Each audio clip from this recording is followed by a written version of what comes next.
Ladies and gentlemen, it is Thursday night. You know what that means. It is the Kingdom Intelligence Report. And it is the third Thursday of the month. That means it's none other than Stan Deyo's in the house. And boys, tonight going to be a special broadcast. We're going to pick his brain about Israel, Iran, Saudi Arabia. We're also going to talk about what's going on with the sun. Nobody is more educated when it comes to watching the sun and what that means to us here on this earth. He's also got some personal testimonies he's going to share tonight. This is going to be one for the books. Let's go. Kingdom Intelligence Report is on. All right, if you have not already smashed the like button, you know the drill. Smash it, smash it, smash it, because that is the best way to help us in the algorithm with YouTube or Rumble, because we're on both YouTube and Rumble tonight. And, of course, as I said at the beginning of the broadcast, this is the Kingdom Intelligence Report, and each and every month we see who our guests are. Each week, the first week, Paul Begley. Second, Ricky Scaparo. Third, Stan Deyo. And next week, if you're watching this live, Pastor Mark Carell. And they are 4 experts of end times prophecy. So without further ado, let us bring in the man, the myth, the legend. The crowd is going wild. Stan Deyo. They always Thank love you. you. Thank you. Thank you. Yes, sir. I just got to know, do you get that kind of applause when you go on other shows, or is that just the big picture? Just the big picture. All right. It's what you might call a virtual AI audience. Exactly. We love you, Stan. We appreciate you so much. We appreciate all the work that you do. And of course, we will talk about Israel, and we'll talk about the things. You've got Israel, the Temple Mount behind you. You are very educated on the Middle East and all the things that are going on there. But I just feel like, we were talking off air before we started recording this program. You've been meditating on some things in your own life and your journey to where you're at right now. And I just feel like it would be perfect for us to begin this broadcast. Just let me turn it over to you and share what's on your heart, because I know people are going to be blessed by it. Okay. Well, look, most of you know the story that I worked in Australia with Dr. Edward Teller, the Anti-Gravity Project. I was recruited to go down there. But in 1969, before that time, I had an out-of-body experience where I nearly died and was out of my body and with the Lord. And I was shown many things then, so many things that I couldn't hold them all in my conscious mind. It took several years of unwinding all that stuff for me to realize what he taught me. And one of the big things was that the universe is a fluid, and fluid in motion, and the motion of that fluid generates the illusion of gravity and planets and star systems. Anyway, in addition to that, he would give me dream visions, between about 4:30 and 5:30 in the morning, wherever I was, about these things as it unwound in my mind. Went down to Australia with the Teller Project. We quickly fell into disagreement about what I wanted to do with the technology, of anti-gravity and that kind of stuff, and share with people for their own use. And they cut me off, and were going to disappear me down a mine shaft, but I managed to escape them. And I escaped them one night at midnight there in Melbourne, and I got into a car with what I could carry in a duffel bag and drove all night and into part of the morning into West Australia to Adelaide. There, I met with some friends. They were hippies, with a combi van with flowers and love, peace, and all that stuff written over the side of it. Wow. But they were a good cover for me. And because I was going to change my name, I was going to go underground eventually. There in Adelaide, we spent a few months getting supplies together and figuring out where we're going to go toward the west, toward Perth. But we had to cross a big desert there, the Nullarbor Desert. And our first or second night on the way there in the darkness, I sat in front of the headlights of my car, and I reached in my pocket and found a little Bible that a woman had shoved in my hands at the last public meeting I'd given there in Adelaide to a UFO group. I'd kept pretty low profile until that meeting. So I figured I'll have it the night I'm leaving so I won't be caught by the intelligence agencies that are after me, because they really wanted to disappear me. And so I was sitting there and reading it, and she'd put some out, marks by things that I should think about in Revelation about the mark of the beast, the numbering, and the global monetary system. And suddenly the penny dropped. I'd helped in some of those decisions back in Dallas before I even left to come down to Australia about how we should do that with computers and how we should mark or ID people. So I realized that I've been helping the bad guys. Wow. And so I said to the Lord, look, I know I haven't been going to church a lot or anything, and Wow. I want you to know that I trust you. I believe you. I want to be in you, in your service, Hmm. in the kingdom with you. And from that moment forward, uh, miracles started to happen all the way to Perth. But also in that trip there, I had to figure out a pseudonym. And the pseudonym that the Lord led me to choose was Noah, David, son. Noah, David, son. And little did I know what was going to come from that new Noah name. Um, Jesus is the ark of today. He's our ark. He's built. He's located, and we need to be in Him to be safe from what is happening. It's not going to be a flood of water. It's a flood of evil. Hmm. And when I had Wow.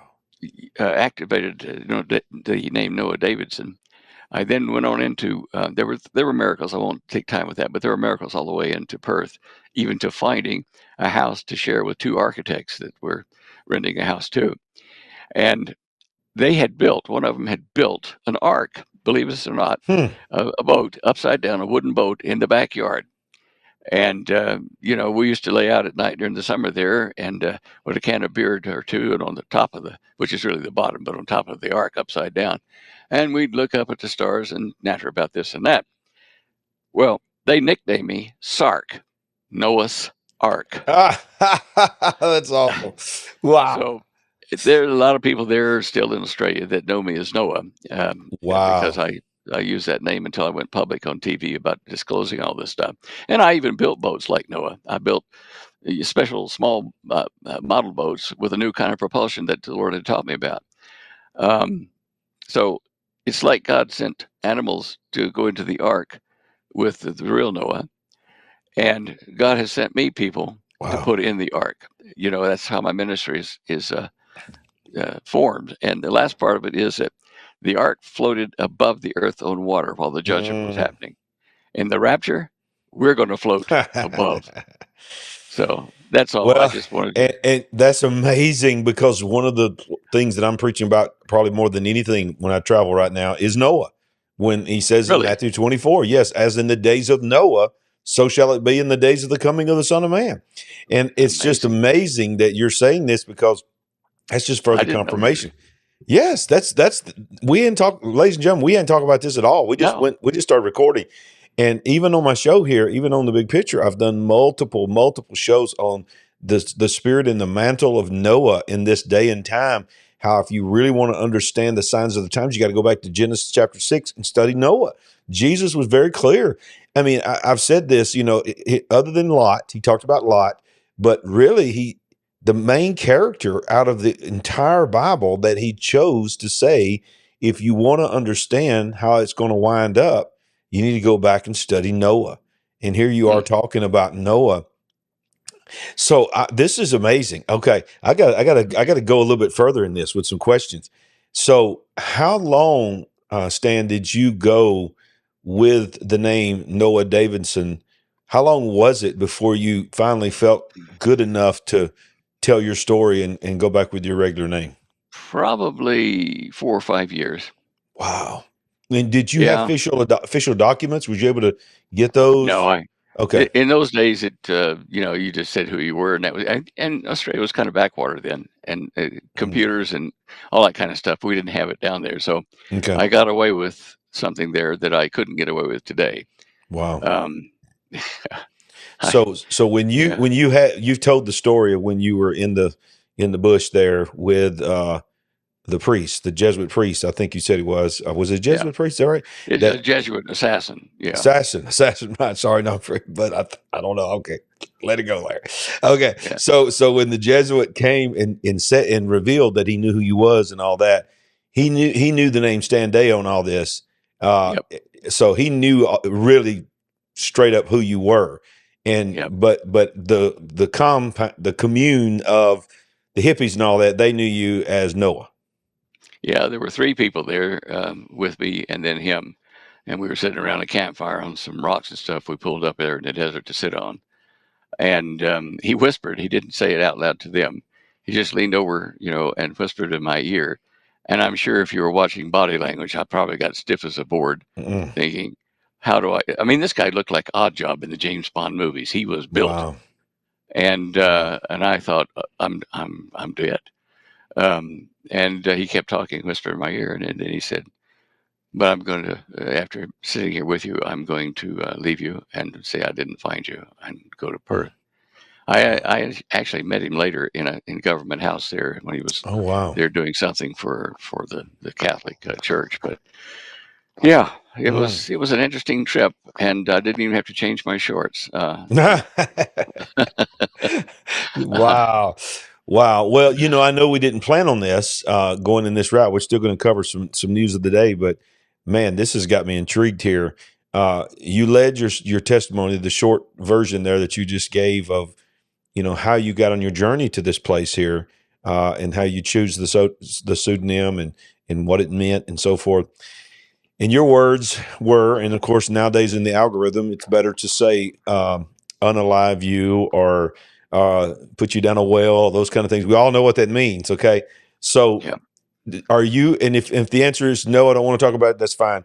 But are you at liberty to say what was the major disagreement that caused them to turn on you? Are you willing to say yeah, that, or sure. just Yeah, no, okay? I'm fine. Okay. The major thing was I had written the papers, document. Part of my job, I wrote about what I wanted to do with the technology, the anti-gravity, that kind of stuff, to share it with people so that we could, combat hunger and shortage of water, and we would have high-speed transport all over the planet, and we could help the starving nations, that way. Mm, And he said, "Oh, this will strike a wrong chord with Sir Henry over at the CSRO there in Australia." And Sir Henry and Sir John, basically Sir John was my controller, Sir Henry was his friend, and that would have spoiled their plan to keep this back from people and to mm, let the plan play out where aliens, fallen ones, would come and save the world from itself, mm. with their technology and that kind of stuff, as though we didn't know all this stuff and they were going to give it to us. Wow. And so it took me years after that, after I came out of hiding, and I met with some of the security team, that were working on the project as well.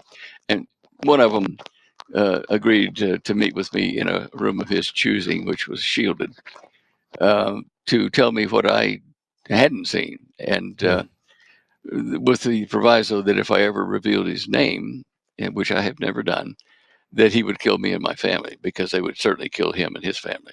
Mm. So it was a serious thing, and I got to hear a lot of the behind the scenes stuff about the aliens and how the interacting coils of the flying saucers worked. And Mm. for people that are listening now, this is going to come out on my show images page, because I'm running a class. I'm setting each week. I'm trying to put a new slide in there with more information about gravity, etc. But the main thing is two things that have been blocking average experimenters and stuff from finding the secret to anti-gravity. Mm. Anti-gravity is a vortex, a spin in the fluid of space. But to get that spin going, you need electromagnetism to do it. And people think that if you have a coil here, and you put DC into that coil that on one end, that you got to have a return to that other end back to your battery, let's say. Mm. But there is a very simple thing. When you hook up, say, a battery to a coil that doesn't have anything but a core in it, even air, when you hook up one end to it, electrons come from the battery and fill the coil, but they don't go anywhere. They just stop there. Mm. The way to keep them is, the secret is, you got a coil and you got an inductor, a piece of soft iron bar or in the case of the saucers, you have a hollow square section tube like a donut with a hole cut in it. But anyway, here's a simple iron rod going into a coil. And in this coil here, we put one end of a battery, let's say, and it fills the coil with electricity, and then nothing happens. So if you disconnect the coil from the battery, there will be a spark. It's called back EMF. And it'll be a relatively higher spark than when you put the charge into the coil. Now, it stores the electrical energy when it absorbs electrons. It stores it in the inductor iron core by twisting the atoms a certain way. And when you let go of the current, they go back. But the trick is to have two coils, one like this and one like this, both connected at one end to the battery or the pulse DC current. And what happens is, as you stop supplying that coil with the electrons from your DC source, and it starts to unwind to form that back EMF, there are two directions. There's this coil and there's this coil. And because there are two of them, they are causing the atoms in the iron rod to flip forward and keep rolling instead of just backing up and dumping it back at you. Now, this makes a storage bin, and you can store huge amounts in these coils with a pulse direct current and a little diode keeping it from going back into your battery. Did you discover it's that simple? This amazing. Is that what you discovered in Australia, or is this coming to you now? So you knew that all the way back then. Yeah. So all the way back then. And so, okay, my mind's about to explode now. Okay. So you're saying that when you revealed that you had discovered this, did they think that you had tapped into some of this other knowledge that was coming from these fallen ones, and they did not want your discovery to get out because it would, I think I was reading you saying that would take away from their big plan rollout? But understand that the reason they hired me was I'd already started testing special coils I built at Dallas before they even came to me. They came to me because they heard about my discovery, and I was getting ready to patent it, or at least file for a patent. And they said, "Oh, have we got a deal for you?" At least they weren't going to kill me. I mean, it was a positive deal, but yeah, and they were upset that I would not follow, the script for this deception. Well, it's next level, but it makes me think about the stories that I've heard all my life about people inventing carburetors that could get 100 miles to the gallon, or renewable energy that could make a vehicle and then they just shut all that down because that don't fit their plan of money and their plan of all this kind of stuff. So you're saying that that's a common practice, that when a human being comes up with an idea that could change the world, the deep state, the hidden cabal, whatever you want to call it, the power brokers, they come in and seize that because that messes up their plan. Yeah, and they have to do it, by the time they hit me, which was in 71, this had been played out. People had disappeared that had these miracle discoveries. Wow. So, I didn't have like internet or anything in those days because it hadn't been released to the public really. So about the only thing that would happen is that I had friends that I had shared this with and family, about how to do it and what I was going to do. I should have known, but I didn't at the time. Before they offered me the deal, a few weeks before that, in the daytime, someone broke into my house, into my lab, and I wouldn't even known about it except my neighbor was homesick that day, and he looked out the window and he called me at the office and says, "Are you moving?"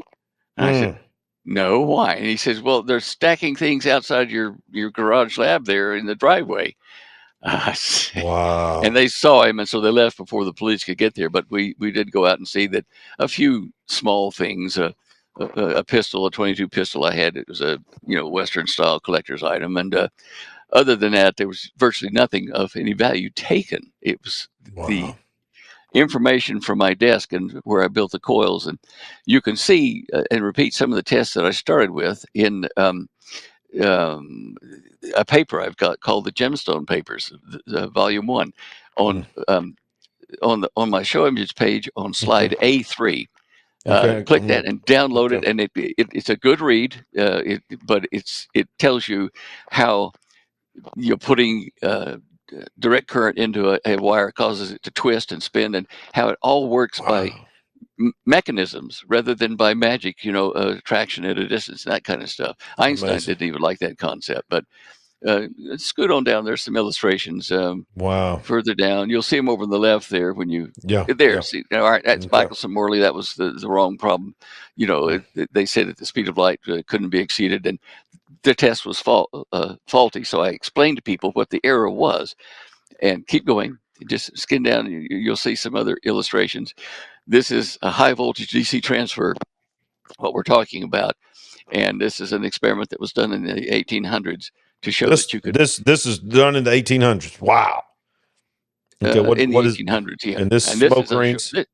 these show how the energy in a wire transfers. When you put electricity in one end, what it does is it goes down to the other receiver, which is at a lower energy density.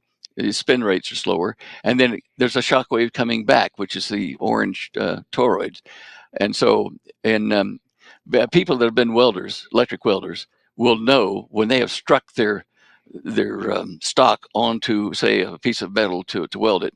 It's a high current, and they will have noticed this heavy insulated cable that goes back to the DC power supply. It slaps the floor like Mm. that, and it's because it twists from this torque from a direct current, not an AC. Uh, all these clues are talked about in here to explain to you the pathway to understanding pure mechanical reasoning about all of this. It's not But a 10-dimensional algebra matrix. It's a simple, Stanley says, look, here's a drawing, here's how it happens. amazing. Y'all, you had no idea. You thought you was coming in here of Kingdom Intelligence Report. You had no idea you was about to have a master class in gravity and currents. It's amazing. Woo. Well, look, the last time we talked, last month, we were getting ready for the big solar eclipse. Sandy and I made the trip to Arkansas. We saw totality. Just amazing. What I tell people all the time, I never thought it was going to be anything other than just an amazing thing to see. I would guess I'd call it a harbinger, which is a sign from in the heavens to just remind us, maybe to repent or something. A lot of things within a week, literally within a week of this harbinger in the sky, that was to America and America only, North America, I should say, Mexico, America, and Canada. Tiny portion saw that, but I take it as it's time to repent because it ain't gonna be long. America's not gonna be on the scene prophetically anymore. So if you're still here, things are escalating. So two-part question here. First part question is, the solar eclipse is one thing, but the sun. I thought about you, Stan, when I was looking at totality, because the group we were with had a telescope with a filter on it, and they got some incredible images. And one of the images they got during totality, all around the rim and the corona of the sun coming through that you could see, was multiple giant towers of fire coming out around. I don't know if you've seen people taking those pictures, but it's incredible. And I thought of you. I thought he's been telling us that the sun is in a crazy cycle right now, and we're having storms and flares like never before.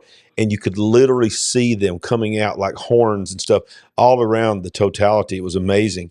So the first part of my question is, what is the latest with the sun? Is it going to another level? Do we need to think about EMPs and that kind of stuff?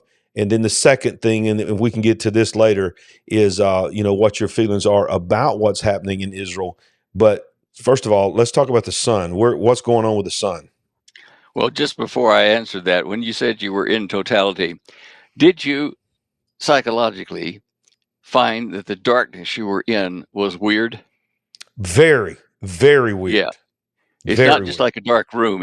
There No. was something about it. I've been in one too. I was down in Australia when we had a complete, dark out, if you wish. But Yes. um, it was just a strangeness of the light. I don't know whether it was because it's gray instead of black or what, but I felt a strangeness. You can't Anyway, explain it. If it, unless, this is what I tell people. You're right. You can't explain totality the way it looks, and you can't explain the way the world looks. It's just the shade of what you're talking about of darkness, and the coolness that hits you so fast. The temperature drops, and then you're right. It doesn't go black, and it's not light. It. You can't even describe the shade of darkness that it is. It's unique. I think it's a color. It's something in the color realm there that is unique just to that moment of a solar eclipse. And I go further. I say that not only did I feel a sense of a strange color, this is the second one that I've been a part of, and it feels like a spiritual experience. It really does make you feel like, something. I'm a little tiny ant in this big plan of God. yeah. And so I tell people, I just really felt like something shifted. I feel like this was a sign from God, because it's not going to happen in America again for those 20 years. So this is a big, big deal for it to span all the way across America. And usually these were harbingers and signs in the Bible from God to repent. And I think it was a call from God to America. Hey, this is your last shot. You need to get right, because there's a reason why America's not in Bible prophecy. So, and then just within a few days, Iran launched an attack from Iran for the first time in the history of the Islamic rebellion or republic, or whatever you want to call it. They've threatened for the annihilation of Israel ever since they came into power, but they've always done it by proxy. Now they launched it from Iran, and even as we speak right now, at the time of this recording versus the time that it goes live on Thursday night, who knows what might have already happened in Israel? Because right now, as we speak, they're saying retaliation is imminent. So when you look at what's happening there in Israel, you've got Israel behind you because you're a student of Israel, a student of Bible prophecy. What is your gut feeling that's about to happen? Do you think this thing is about to escalate to another level? Are they going to just tit for tat? Just No, it's going to escalate. It'll escalate. The biblical verse that talks about Damascus overnight becoming a ruinous heap that no one would live in again. Damascus, we know, has at least 10 missile storage facilities around the rim of the city, out into the bush a bit in some places. But a 750 kiloton nuclear bomb dropped on Damascus would hit all of their particular missile storages. And we know that Israel attacked Damascus, one or two of these sites direct recently, and that's why Iran was really irritated. But this was in Syria.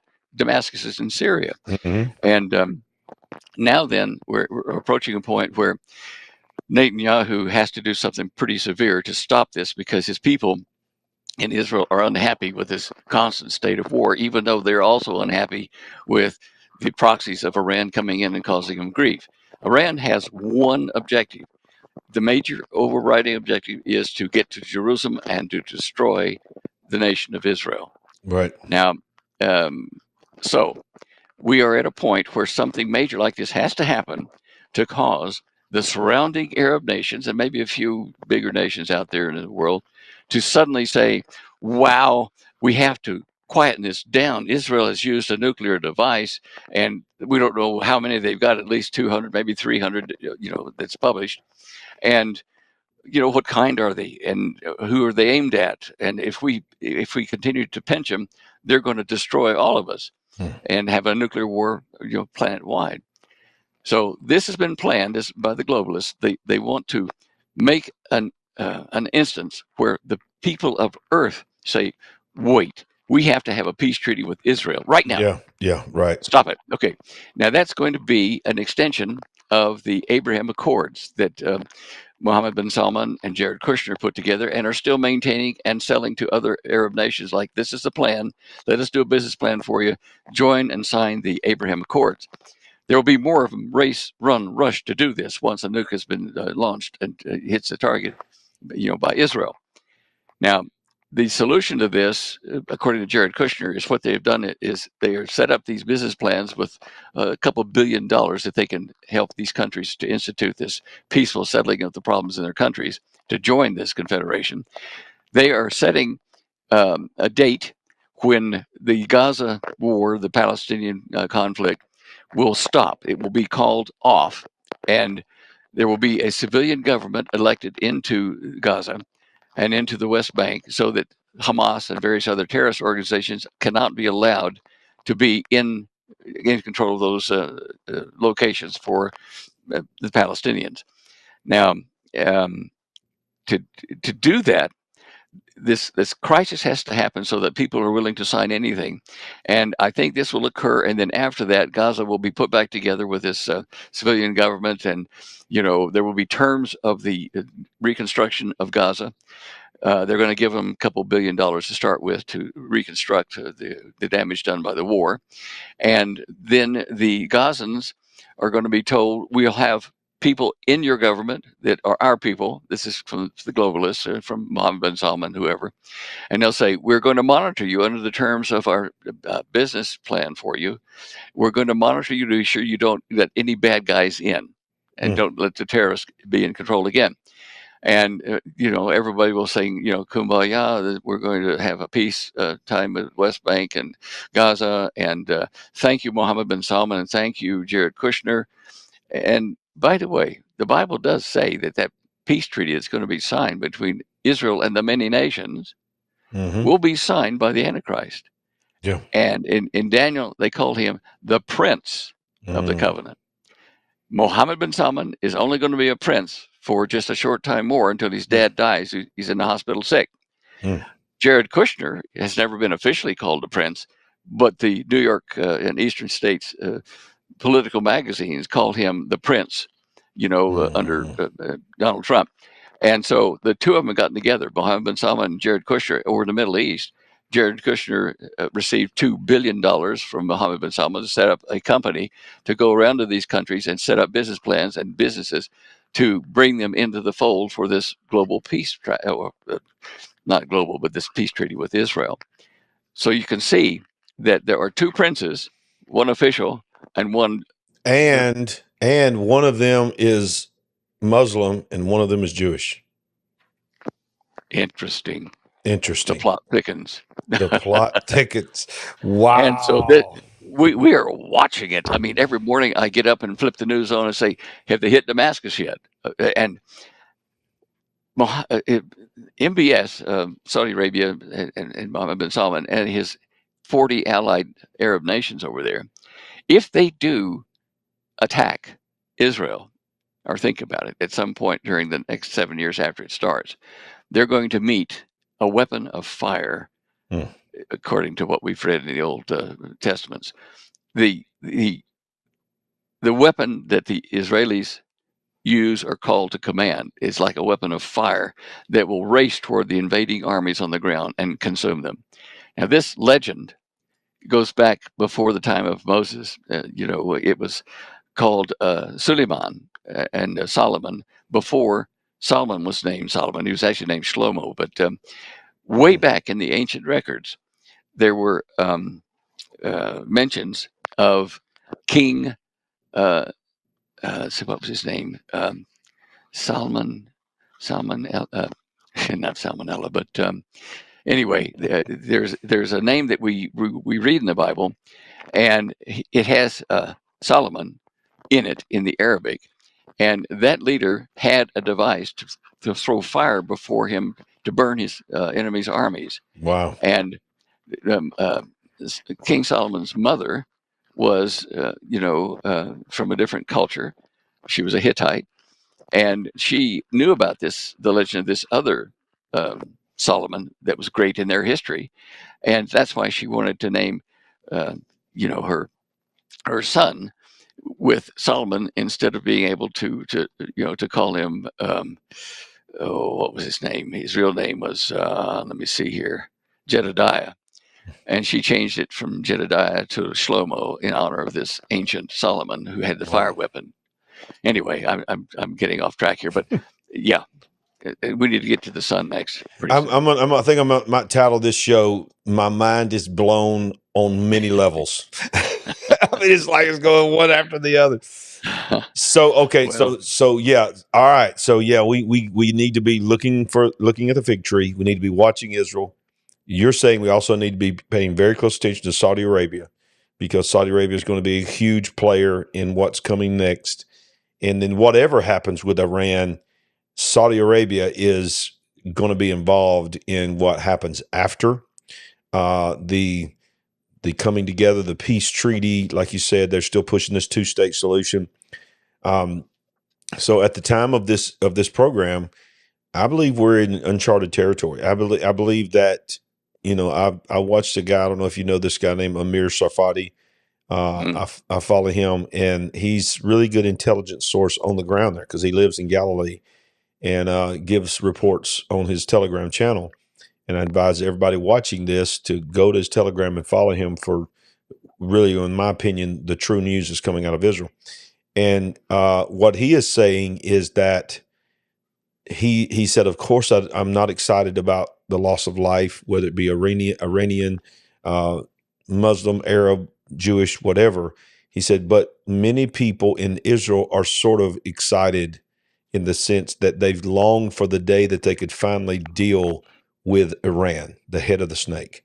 And so I think they're saying that he thinks that what Netanyahu and the government wants to do is to just go all in and finish off some things that they've been wanting to finish off.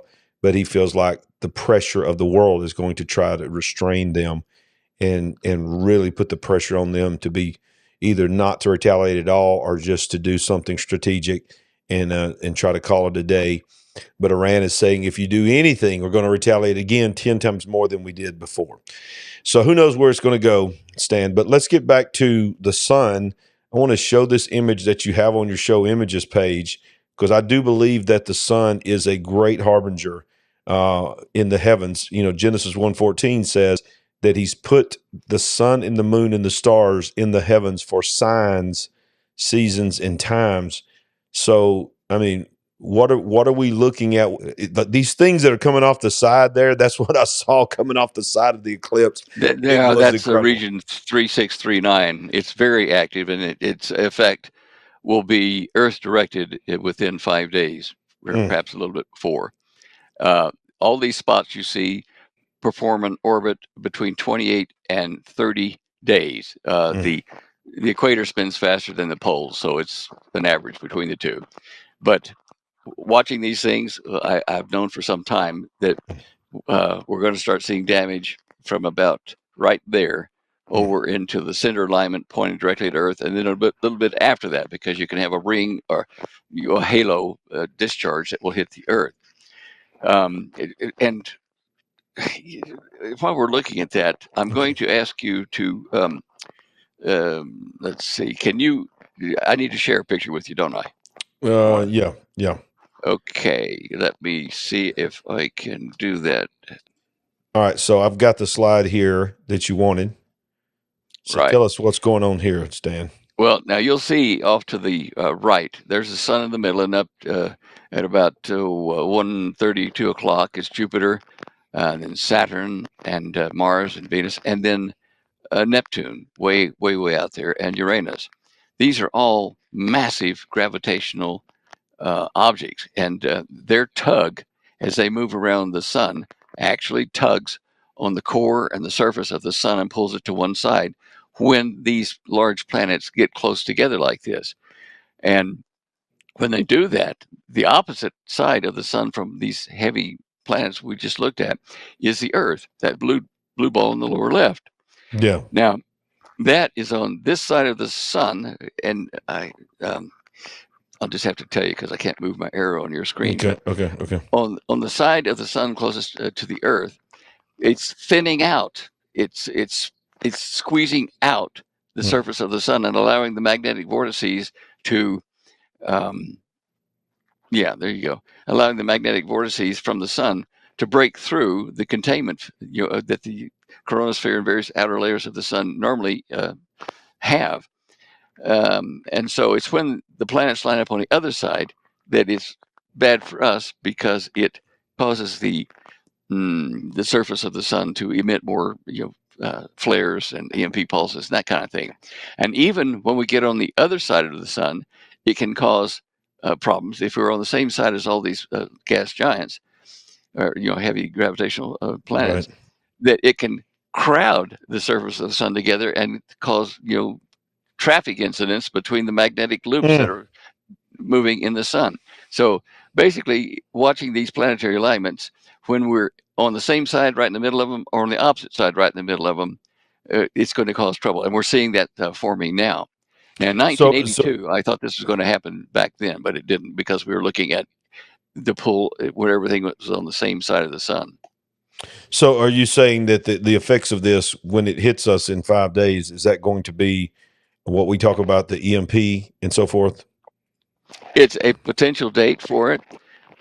If you go to slide 37 and click on the picture. Slide 37. All right, y'all stay with me here. Yeah, well, 37. that slide there is called a heliograph. Okay, all right, we're going And to go back to that. All right, there we okay, go. and this is a picture of about a little over half the information that we normally would get. We had two satellites that were allow us to look at the sunspots around the edge of the sun and toward the back. And on the left, you'll see it's total, black, because we don't have an image. On the right, same thing. That satellite, one of them died. But what we can see on the left, we see these streams of white. Those are Mm-hmm. the current active regions. At 3639 is in the lower left of those bright spots, and they're heading right toward us at zero longitude, right in the middle of the picture. And Mm. it'll be about 4 to 5 days, and they'll start being really effective toward us if they blast out anything. Now, if this doesn't happen, the sun will roll around for a bit longer, a few more days, maybe about 2 weeks, and then we'll start seeing those that are exiting over here coming around to hit us again. So Wow. this is my barometer, my canary, telling me when things are going to get nasty. Now, if you can now click on slide 42, this is going to look at the magnetic fields of the sun. Uh, there, that gray one on the right. Yeah. Okay. 42. Okay, I got Now, you. yeah. Okay. Now, this one is a picture today of the magnetic fields of the sun. The Mm. yellow dot in the middle of it is our position here, Earth, looking at it. So we're a little bit below its equatorial level. Mm. When the sun is normal, you have green or purple magnetic fields coming out of the North Pole. Mm. Uh, and the opposite of that out of the South Pole. But right now they're in a Wow. period of change. The Yeah. poles are reversing. Now this happens Wow. every 11.5 years, but these things are cattywampus, if you wish, and they are shifting slowly and irregularly, and not at the same rate. And so that tilted pole sign there tells you, the up and down is where they should be, and the arrow off of up and down is showing you where they are tilted. You can go to this place, Interactive Solar Field Line Viewer, as it says there in the picture, and you can go up to the calendar there and pick the day, whatever day you want in the past or Mm. today, and then you can actually move this around and see the backside of the planet. Or sorry, of the sun. Sorry, not the planet. And you can see where all these fields are and where they should be. And Wow. right now, what you're seeing is active field lines over the horizon, telling you the out of exchange of magnetic energy, which is what drives flares and coronal mass ejections. So okay, what will that mean when if it does happen, worst case scenario, and it does hit us, is that going to be what you've talked about before, where it's going to affect, you know, cars, different kinds of things, GPS? Mm, What would we yeah, be looking for to happen? it'll be like a Carrington event where high voltage from an EMP pulse or pulses, there may be more than one, hit the Earth's magnetic field, which is almost at zero now. It's weakening, periodic reversal of the magnetic fields. And so we're very susceptible electrically to what happens on the sun magnetically. And a tube forms several times a day between the sun and the Earth, through which a lot of this magnetic energy is transferred to our planet. So, what is going to happen? I think we're going to see, 60,000 volts per meter type discharges that will cause fires in people's walls where their breaker box is. It'll cause Mm. cars to, zip stop. And unless you got an EMP Shield or a much older car that's not, so electrically dependent, your car is going to stop and not start again. Mm. In fact, it may catch fire. And electric cars are going to be problematic anyway, because this is going to boost the electric Wow. field hugely in about a millionth of a second. Well, from nuclear bombs. From this one here, it'll stay hitting your equipment for maybe 4 to 6, maybe even 8 hours. It's a long endurance type thing. And a solar EMP is worse than a nuclear one. Will we see if that happens? Is that when you'll start seeing, when we have cell phone outages, internet outages, will your GPS be affected on your phone, that kind of stuff? Is that a part of it as well? Yeah, and you probably won't want to be walking around out there in it. You probably want to be indoors and grounded well. But I'm telling people, have fire extinguishers in your home, because and a sledgehammer or hammer to knock a hole in your sheetrock if a fire starts in the wall near the breaker box, because our EMP shield takes all that extra, tens of thousands of volts and drops it down into the earth through the grounding rod. If the thing is greater than we expected, it might possibly short out some wires in the breaker box, and that could start a fire. Gotcha. And this is even with an EMP shield. So, well, speaking of EMP Shield, hey, look here, y'all. This is what he's talking about. EMP Shield. This is their website, and guess what? The Big Picture is an affiliate of the EMP Shield. And down in the description of this program, there is a direct link where you can go. You can help the Big Picture out as well as get your house ready. Now, I'm not just saying that I'm just telling you to go. This is like a commercial. I'm a customer. When the house I'm sitting in right now, I'm doing this from my home office down in our basement at our breaker box, there is an EMP shield installed. And when we built this house, my wife said, hey, we got a shot now. It's not like our last house. We're going to build this thing right. So we put the EMP shield in our house. It is securing our home, and we have them for our vehicles. So we're very, very thankful for the EMP shield. And like I said, you can get your own down below if you'd like. No pressure to do that. But there it is. Stan, okay, so we've got a few minutes left here.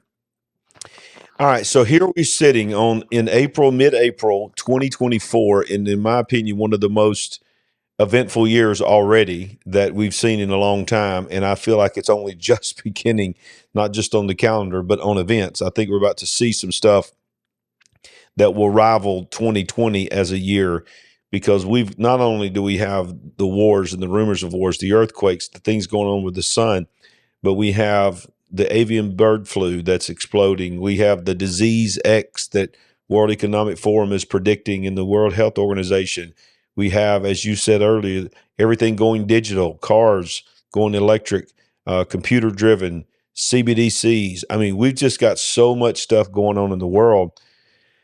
Just give us a few things, Stan, that we need to be looking for to see happen, that you've just, who knows, we may be wrong on all these are just your gut feelings. What are some of the quote unquote harbingers that we need to look for, that something has shifted in the Middle East, something has shifted, period? I mean, just tell me some things that you've been thinking about that we need to be looking for in this year. Well, a couple of things. Obviously the sun's behavior is one that is a clear and present danger. We've noticed several days here in the high altitude here in Colorado where the ultraviolet index was higher than normal. And you talk about not looking at the sun during an eclipse. You want to protect your eyes during high UV days, which are a level 12 to 15. We've seen those. And so increases in ultraviolet radiation coming from the sun are a health risk to your skin, to your eyes. And so watch that. As this eruptions occur on the sun more frequently and bigger, we're going to see an increase in ultraviolet and other types of radiation. Just to give you an example, if you look at slide 50 quickly, that shows you probably the last 24 hours on the sun, registering that one sunspot up the top left. And you can see how many flares, 1, 2, 3, 4, 5, 6 we had in the last 24 hours. Wow. And I'm telling you, that's solid. Go to SDO.NASA. You'll have to look it up, but it's SDO, the Solar Dynamic Observatory. SDO.NASA? We'll type in SDO and see what it brings up in your thing there. There it is. Okay. Right, and then move that picture up a bit so you can be underneath that brown. Okay, hit that one that says more images. Okay. Now that's what people need to do, is to go to there. That's the main place, and Okay. there's a 48-hour movie made for each of these type of frequencies Oh, from the wow. sun. All right, and you can see that. Hmm. It also, keep going. It also shows the magnetic field lines on all of these. This is a stop right there. Oh, these yellow and orange, yellow and green spots are different polarities of solar flares. Hmm. And when you click on data links there under that one that's got yeah, okay, at 512 PSS down at the bottom. And okay, that's not too impressive. Okay, come back, back. Okay, in the data links there. Oh, Did you hit 512 five? right here. Okay, there we go. Yeah. Yeah, there Now we go. that shows the magnetic field lines in addition to the Hmm. magnetic fields on the surface of the sun. Now go back, and what Wow. this allows you to do is to see the state of this. That's what I look at every day. Hmm. And if you go down further, a little bit further, and There it there is. is the heliograph. And watching that also is what I do every day. Hmm. And these are things that you can do yourself Wow. and get familiar with this. And it's And I'll put a direct link for this down in the description too, so you we'll won't have go to up the search it top. out. Okay. Okay, go up the top where that top right picture there, red Okay. one. Okay. Click data links on that. Okay. Go down to the bottom of the 48-hour Okay. video, Okay. and you're going to have to open up your screen a bit. It's Okay. okay. Now this is going to start moving. It's got to load in the images for you. Now you're talking about what you could see during the solar eclipse. Wow. Hey, this is what you didn't see. You see the Wow. stuff coming straight at you, plus what's on the ring, the outer Hmm. ring that you would see with the telescope with a My filter on it. goodness. And look left. Oh, Well, wow. in fact, look all over. You see these flares and flames Yeah. coming up from Yeah. the surface all over the place. Wow. Do this, once or twice a week when you get time, and it's going to have to impress you, Yeah. or depress you, as the Yeah, case may be. exactly. Exactly. I like that. It's going to impress you or depress you. One of the two.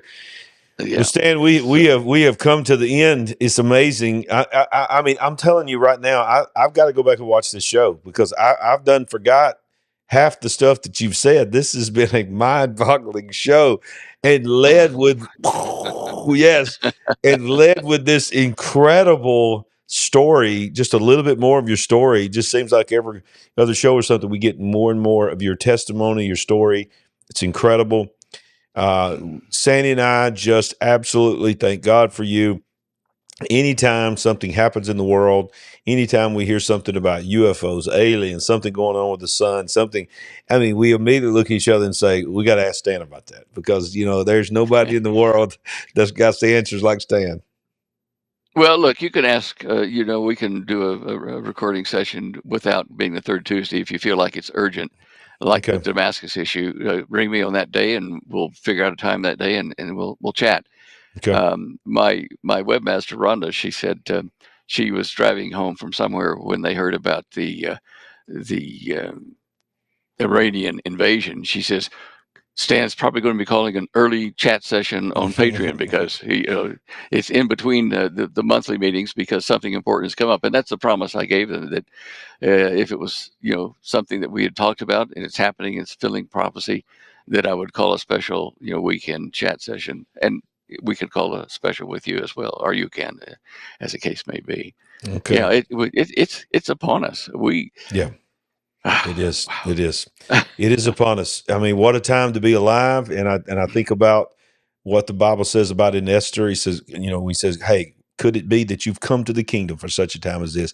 And I tell you, of all the people that's ever lived, all the great names, the scientists, the inventors, the preachers, the teachers, the presidents, the prophets, the authors, so many of them that we quote and study, they're gone. They're not here. We have their information, but we're here. And we're here because God, in his infinite knowledge, he knew that we would be here. So he trusted us So he didn't leave us here and choose us to be a part of this generation to operate in fear. He wanted us to rise up and say, here I am, Lord, use me. And so that's what you're doing. And you're on a mission to the day that the Lord takes you home, whether me, same way, whether we go by the rapture or we go by way of the grave. You and I both are going to preach and teach the gospel till we breathe our last breath.